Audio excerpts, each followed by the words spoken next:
guys, welcome back to another one. Now, before I do start, I want to say if you're not subscribed, make sure to hit that sub button. It does help me out a lot. But let's go ahead and see um, how tough this quiz is. So, which tag should surround an entire table of data? It should be the table element.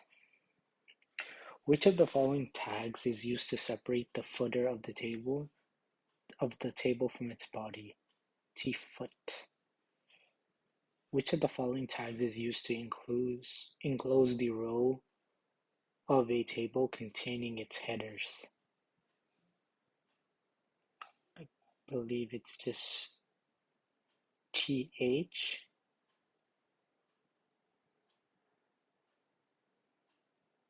It's TN. These tags contain the text but do not contain. Oh, okay, that makes sense. All right. What does the following code do? Adds one pixel border around the cells of the table. It will make all cells in that row span 2 columns.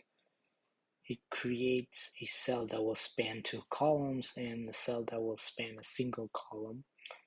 And then it creates a cell that will span 2 rows. So I believe it's going to span 2 columns. What tag adds a new header to an HTML table? New header. I believe it's just this. Oh, new row. Okay, that makes sense.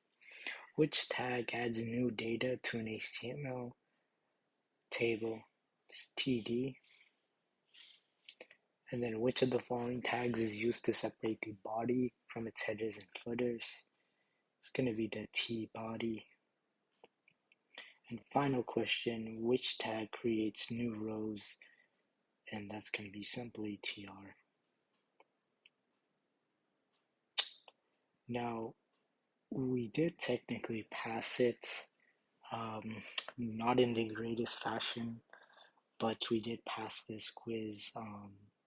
And yeah, I think I'm going to end the video right here. You guys know what mistakes I made, but that's going to end it right here. Thank you for watching, and I'll see you on the next